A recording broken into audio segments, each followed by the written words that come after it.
యూజువల్గా మనం రోజు ఉదయాన్నే లేచిన తర్వాత స్నానం చేస్తాం. ఉదయాన్నే లేచిన తర్వాత స్నానం చేయడం అనేది చాలా ఆరోగ్యం. కొంతమంది ఉదయాన్నే లేచిన తర్వాత స్నానం చేయరు. ఇవి ఎలాగే చాలా పనులు ఉన్నాయండి, అన్ని పనులు అయిపోయిన తర్వాత రాత్రి చేస్తాను అనుకోండి. చాలా ఉదయాన్నే స్నానం చేయడం ఎందుకు మంచిదో చెప్తాను, జాగ్రత్త వినండి. అది కూడా యూజువల్గా కొన్ని రకాలైన వాళ్ళు చెప్తుంటారు, అవన్నీ యాజ్ ఈజ్గా పాటించాలని కాదు, కానీ ఉదయం 6 గంటల లోపులోనే స్నానం చేయాలట. ఆ స్నానం చేసేదానికి ఏదో పేర్లు పెట్టారు కూడా, అవి మనకు అక్కర్లేదు. ఎందుకు చేయాలి అంటే, రాత్రి మనం పడుకున్నప్పుడు మన శరీరం దానికి అదే రిపేర్ చేసుకుంటుంది.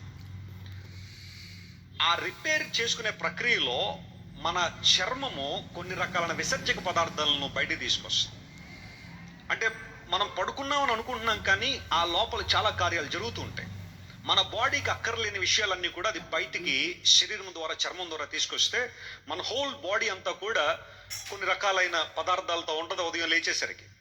ఇప్పుడు శుభ్రం చేయకపోతే ఏమైందంటే అవి మరల ఇబ్బంది కలిగజేసే పరిస్థితులు ఉంటాయి. కాబట్టి మార్నింగ్ లేవగానే నువ్వు అలసిపోయినా అలసిపోకపోయినా, నువ్వు పని చేసినా చేయకపోయినా, చెమట పట్టినా పట్టకపోయినా ఖచ్చితంగా స్నానం చేసేయాలి. ఎందుకంటే ఆ రాత్రి నీ శరీరం దాన్ని రిపేర్ చేసుకున్న కొన్ని విసర్జక పదార్థాలను విసర్జించింది కాబట్టి అవి క్లీన్ చేసుకోవడం చాలా మంచిది. కొంతమంది అలా కాకుండా ఉదయం అంతా పని ఉంది కాబట్టి ఇంక ఒకేసారి స్నానం చేస్తానన్నప్పుడు అదే కొన్ని రకాలైన అనారోగ్యాలు రావడానికి దోహదపడదు. మరలా నీకు అవకాశం ఉంటే మరలా సాయంకాలం స్నానం చేయ, ఇబ్బంది లేదు. కానీ మార్నింగ్ లేవగానే చల్లని నీటితో లేదా గోరువెచ్చని నీటితో స్నానం చేయడం చాలా ఆరోగ్యకరం అని డాక్టర్లు చెప్తా ఉన్నారు. మనం స్నానం చేసుకుని శుభ్రపరుచుకుంటాం. మొనక ఆయన ఎవరు చెప్తున్నారు, నేను వాడే సోపు 1150 రూపాయలు అని అన్నాడు ఆయన. ఇప్పుడు ఎంత అంట? 1150 రూపాయలు అంట. సగం డబ్బులు సోపులకే వేసేస్తాడు అనిపించింది. ఆయనకున్న ఆలోచన అంటే 1150 రూపాయలు సోప్ పెట్టి తోవేస్తే నా బాడీ ఎలా ఉంటుంది, చక్కగా ఉంటుంది అని ఆలోచన. పోనీ ఆయన స్తోమత ఉంటే అలా తోమపోనివ్వడం పర్లేదు. అయితే ఒకసారి ఎక్కడో చదివాను, ఒక చోట కవీశ్వరుడు రాస్తూ అంటాడు, స్నానం మనం మాత్రమే కాదు, కొన్ని రకాల జంతువులు, పక్షులు కూడా స్నానాలు చేస్తాయి. ఆ స్నానాలు చేసే విధానం ఎలా ఉంటుందో కొంతమంది దేవుని బిడ్డల జీవితాలకు కూడా పోల్చాడు. ఆ స్నానాలు ఏంటి అంటే, కాకి గజ మహిష స్నానములు అన్నాడు. కాకి గజ మహిష స్నానములు. కాకి స్నానం చేస్తుందట. గజము అంటే ఎవరు చెప్పండి? ఏనుగు స్నానం చేస్తుంది. మహిషం అంటే ఏంటి?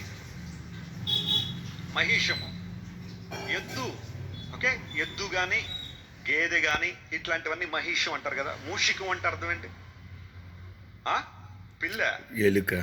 మాధ్యాలం అంటే పిల్లి కదా, మూషికం అంటే ఎలుక. ఇలాంటివన్నీ తెలుగు పదాలు అనుకోండి. కొన్ని మనం తెలుగులో పూర్వ ఉంటాం, పెద్ద కష్టపడకండి, ఇబ్బంది లేదు. అయితే కాకి గజ మహిష స్నానములని ఒక స్నానం గురించి చెప్పాడు. కాకి స్నానాన్ని మీరు ఎప్పుడైనా అబ్జర్వ్ చేస్తే, ఎప్పటిదాకా చేయకపోతే ఈసారి చెప్తాను, చేయండి. కాకి కొంచెం దానికి స్నానం చేయాలనిపించినప్పుడు ఓ చెట్టు మీద చూసి మనం ట్యాంక్ నిండా నీళ్లు పెట్టగానే అది అనుకుంటుందంట, ఈరోజు ఎలాగైనా మనం స్నానం చేసి తీరాల్సిందే అని గవ్వ ఎగురుకుంటూ వచ్చి ఆ టబ్బు మీద నిలబడి ఓ రెక్కెలు ఆడేస్తుందట. ఆ నీళ్లు ఉంటాయి కదా, ఆ నీటికి ఏం చేస్తుంది, ఓ రెక్కెలు ఆడించి మళ్ళీ ఇటు తిరిగి ఇంకో రెక్క ఆడించి గాల్లో ఎగిరిపోద్దట. అనుకుంటుందట, నేను స్నానం చేసినట్టుగా ప్రపంచంలోకి ఎవరు చేయలేదు అనుకుంటుందట. కాకి ఏం ఆడించి? 2 రెక్కలు ఆడించేలా. కొంతమంది కూడా దేవుని సన్నిధికి